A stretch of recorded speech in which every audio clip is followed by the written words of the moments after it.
Welcome to the Bend Don't Break podcast. I'm Aaron Switzer, publisher of The Source, with co-hostess Laurel Brauns. This podcast is powered by The Source Weekly, Bend's locally owned newspaper. Listeners tune in to find out how our community is adapting to living in the new normal. This week, we are chatting with Senator Ron Wyden, Oregon's senior U.S. Senator, a seat he's held since 1996. He served in the U.S. House of Representatives from 1981 to 1996 for Oregon's 3rd Congressional District, which includes most of Portland. And he never dropped below 70% of the vote. While serving in the House, he played a major role in the passage of Section 230 in the Communications Decency Act of 1996, which has become a hot button topic in Washington right now. This gives platforms the immunity from what their users post while simultaneously allowing them to moderate whatever they want. Currently, he's serving as the chair to the Senate Finance Committee, which makes him one of the most influential elected leaders in the Senate. He also deserves a great deal of the credit for delivering the extra $600 a week unemployment insurance benefit to Americans who are out of work due to the pandemic.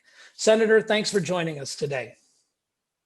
You entered politics at a really young age. You were serving as a U.S. representative at 31. I had a full head of hair and rugged good looks. You still look good. You've been in Washington now for 40 years, and I'm just curious about the driving force behind your dedication to the process at this point. And where do you find the energy? I never expected anything like this. You know, what I wanted to do was to play in the NBA. Went to school on a scholarship. It's pretty ridiculous I was going to be in the NBA because at 6'4", I was too small. And I made up for it by being really slow. So I wasn't going to get to play in the NBA. Finally, I left Cal Santa Barbara where I had the scholarship, transferred to Stanford, finally started studying, came to Oregon in 1971. I said, I'm never going to leave. This is as good as it gets. And I got involved working with senior citizens, formed the Great Panthers, ran the legal aid office for the elderly.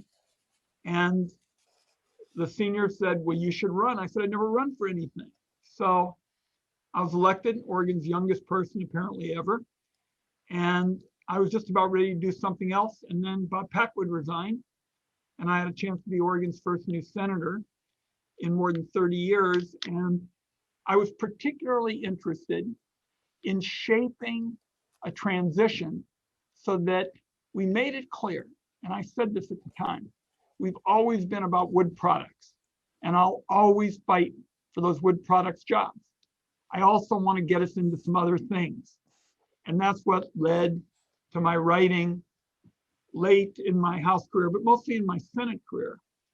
The laws that people basically say led the foundation for the internet. There's actually a book, The 26 Words That Created the Internet. That's 230. And now, all across the state, you've got a lot of, particularly in the metropolitan areas, more high-skill, high-wage jobs in a new field you didn't have back then, technology. So now that you're chair of the Senate Finance Committee, what are some of your top goals for the coming years? Well, the first will be hugely important to Central Oregon, renewable energy, wind, solar, wave, biomass, the list kind of goes on and on. In Central Oregon, rural Oregon, geothermal. There are 44 separate tax breaks for energy on the federal books today. And when I get to be officially the chair, I'm gonna basically say, lights out on that. Because mostly they're kind of monuments to yesteryear. Somebody powerful put something in. So I'm going to say the 44 are out, and I'm going to have 3.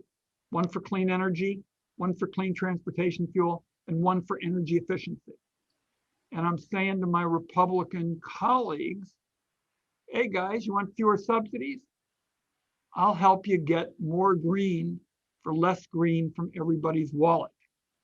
And a kind of complement to this is my 21st Century Civilian Conservation Act, to put thousands of people to work in the woods. And I actually talked to Jennifer Granholm, the new nominee for the Energy Department, about how energy plays a role in climate change. They do cutting edge research. They could, for example, help programs like Firewise be a tool that those young people could use to make sure that, for example, an elderly woman's place next to one of the forests was as safe as possible. Ron, you've always had a big conservation base to your politics, and all the talk about the new Green Deal that went on under Trump, it seemed like that really wasn't going to move forward. But now with this change of policy, do you feel a sense of, I mean, the whole country's going through a bigger sense of optimism, but you've been there for 40 years. Are you feeling that surge now, or does it feel like business as usual and it just get to work? It is a great surge, but what's different now is that it comes after 4 years that on so many issues took our country in the wrong direction, needlessly polarized us, caused around the country for people to say, was the President of the United States really holding people up to ridicule? You might remember the day that he mocked the journalist. Sure. So when we saw Joe Biden being sworn in, I'll tell you a quick little thing. So my wife and I were sitting, Garth Brooks, of course, performed. Everybody loves Garth Brooks. He came off the podium and Barack Obama, very decent, holds out his hand, shake Garth Brooks' hand. Garth Brooks throws his arms around Barack Obama. And George W. Bush, who I disagreed with on plenty of stuff, wore all kinds of things, he sees Obama getting hugged by Garth Brooks, and he kind of goes, hey, over here, where's the love? And so George W. gets a hug. And look, these are all kind of little small kind of vignettes about this. But I think the country really wanted to turn the page. Now, having said that, Donald Trump got over 70 million votes. So there's a lot to be done, particularly to address some of the economic despair that was a factor in all of this. But I do think that, apropos of your saying, how does this feel having seen other administrations? This was very different, this inauguration. I loved it when Joe Biden said, I'm gonna work my head off or something like this for the people who voted for me and do exactly the same thing for the people who didn't. And there were a lot of Americans said, about time. I know that there's there's always when conservatives lose, they're gonna be upset. But in the communication that I've had with a lot of conservatives in our reporting, even though they may not be saying it in public, there is this sense of relief that there's somewhat of a return to business as normal, while they might not be saying the same enthusiasm as Democrats.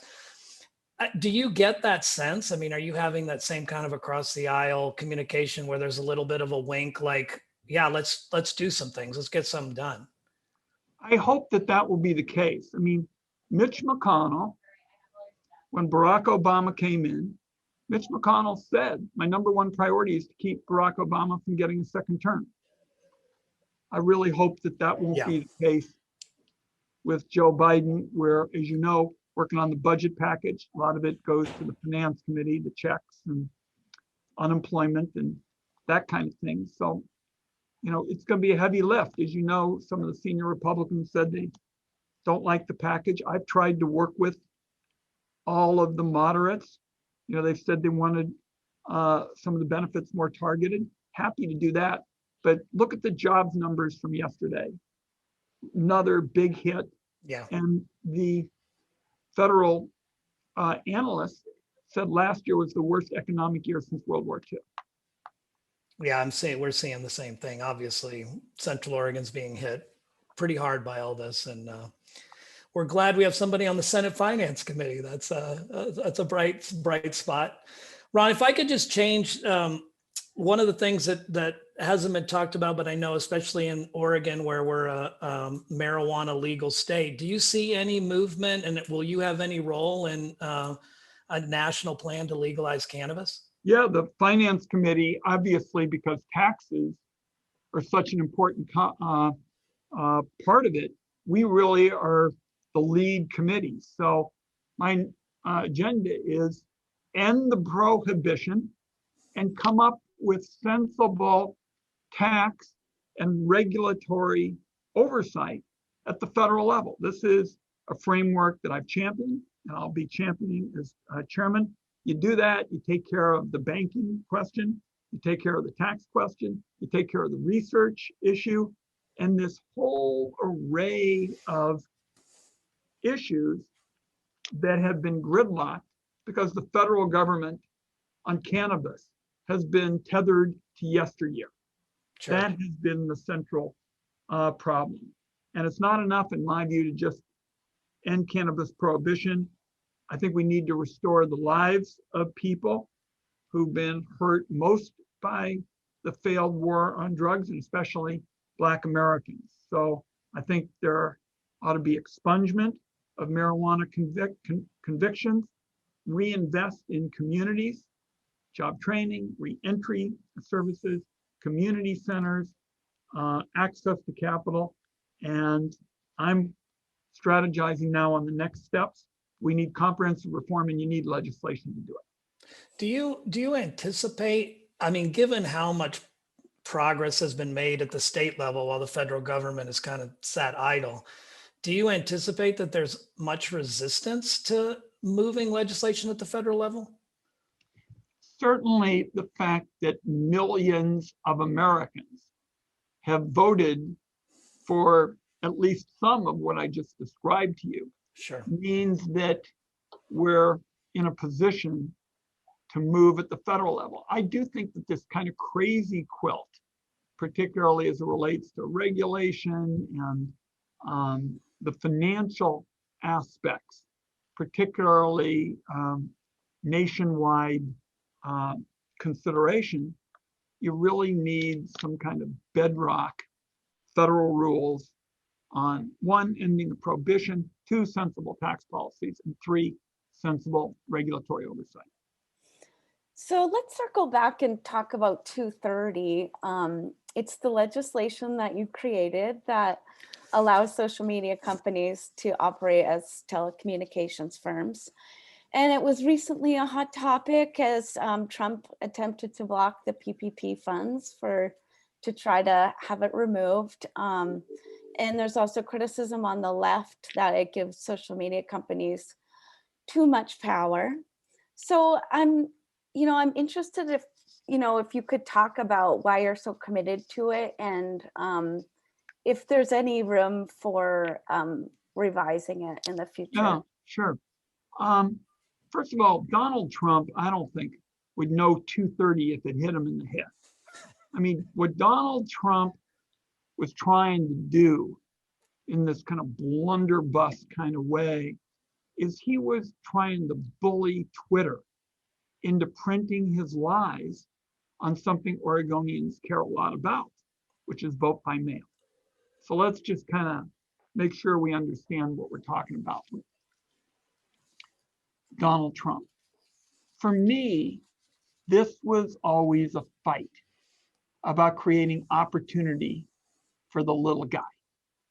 And I will tell you that was the fight when Congressman Cox and I authored the bill, one Republican, one Democrat. It's still the fight. I'll give you an example. You may have seen a lot of social justice groups just in the last few days put out an open letter saying you ought to be careful about what you do with 230. I'll give you a real example. A lot of very knowledgeable lawyers have come to us and said they don't think that the Me Too movement or Black Lives Matter would have been able to get so much traction online without something along the lines of 230, some measure of protection, some ability to, to moderate. And, Trump and some of the far right people say, oh, big win for big tech. I think if you take a look at the record, nobody has been tougher on the big tech people than me.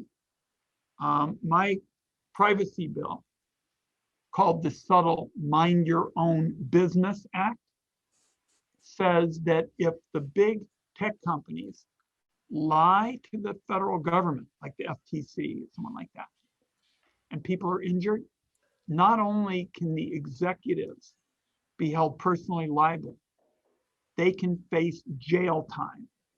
Let me repeat that. I'm treating this as so serious, wrecking somebody's life by violating their privacy. They'd face jail time. So this business that somehow people who care about 230 are just carrying water for, big tech. Take a look at my record. There is nobody currently in the House and the Senate who has been as tough as I have been on big tech. Okay, so start with that. Now, here's what the issue is all about. Laurel, by the time I'm done, she's going to say, why in hell did I ask Ron about this? This is what we were hoping for, Ron. We need this explained to people. For the most part, people are not mad about 230. Their real anger is the First Amendment. So if I was run over by a bus and 230 disappeared, a lot of people say the only reason it's staying there is because, Ron's making this case. If I'm run over by a bus, 230 disappears. Everything that you're seeing online continues because of the First Amendment. Every single bit of it. And that is because 98% of the speech in America is protected under the First Amendment. Now, I don't see any of these people who are saying 230 is the problem, saying they want to get rid of the First Amendment. But we're going to have a real discussion about it. You guys ask, am I open, to things? Absolutely. I mean, just because you wrote a law a while back doesn't mean that's that. But here's my test. I've got a two-part test. One, does the proposal continue to protect constitutionally protected speech? And two, does it harm moderation, which was the second part of my bill, which doesn't get much press, which is that the platforms, websites, they can basically force people to take off the slime and the violence and the hate and all that kind of stuff. So I think we can act in the area of the states doing more to enforce laws. The law wanted them to do that, but I think we can do more. I'm very concerned about these issues cropping up with respect to civil rights violations online. Given the fact that Trump was talking so much, I mean, it really just, it was the kindest thing you can say was misrepresentative. I mean, it was pretty much nonsense. And we didn't even have a debate in the Congress whether the civil rights issue, housing and things like that, is a question of whether the law needs to be strengthened or whether we need to have the Justice Department do more. So state enforcement, civil rights laws, what else? Obviously, we need to give the resources to the Federal Trade Commission to do more in terms of watchdogging online activity. But the two-part test, does it harm constitutionally protected speech and does it hurt moderation? So far, there's not a proposal out there that doesn't do one or both. Hey, Ron, we're unfortunately running out of time. I'd like to ask you one more thing. Vote by mail, Oregon's vote by mail became the champion for the nation. Couldn't have been better positioned, and it was awesome to see. What can the rest of the states and what can you do to help make that thing standard operating procedure? So, as the nation's first mail-in United States senator, I've basically been introducing the idea of taking Oregon's approach national for years and years. And people were coming up to me this fall and they would say, Ron, your bill is becoming law even before you get your bill passed, because all these states in the middle of a pandemic felt they had to go to vote by mail.